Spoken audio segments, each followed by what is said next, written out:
იცოდით, რომ მინერალური ზეთი შეუცვლელია მავნებლების მოზამთრე ფაზებთან საბრძოლველად. ტკიპები, ცრუფარიანები, ფსილები, მათ ამ ბრძოლა ჩვენ უნდა დავიწყოთ სეზონის დასაწყისში. წარმოგიდგენთ ჰექტოლინეუმს, ეფექტურ საშუალებას მავნებელთა მოზამთრე ფაზების წინააღმდეგ. იგი დაფუძნებულია მინერალურ ზეთზე, რომლის უნიკალური ემულგატორული ტექნოლოგია გვაძლევს საშუალებას მცენარეს სრულიად დავფაროთ, რაც გადამწყვეტია საბოლოო შედეგისთვის. ჰექტოლინეუმი ფარავს მწერის სხეულს და ბლოკავს მის სასუნთ გზებს. შედეგად სუსტდება მწერის მეტაბოლიზმი და რთულდება მისი გამოღვიძება.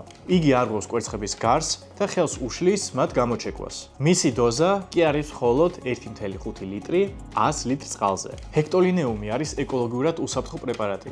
იგი არ შეიცავს მავნე ქიმიურ ნივთიერებებს, არ კლავს სასარგებლო მწერებს და არ აქვს რეზისტენტობის განვითარების რისკი. დროის დასაზოგად ჩვენ შეგვიძლია ჰექტოლინეუმი გამოვიყენოთ კუპროზინთან და კობოქსთან ერთად, რა დროსაც ერთდროულად ვებრძვით მავნებლებს და დაავადებებს. გადააფასეთ ხვანიდელი დღე აგროფორსთან ერთად და კითხვების შემთხვევაში დაგვიტოვეთ კომენტარი.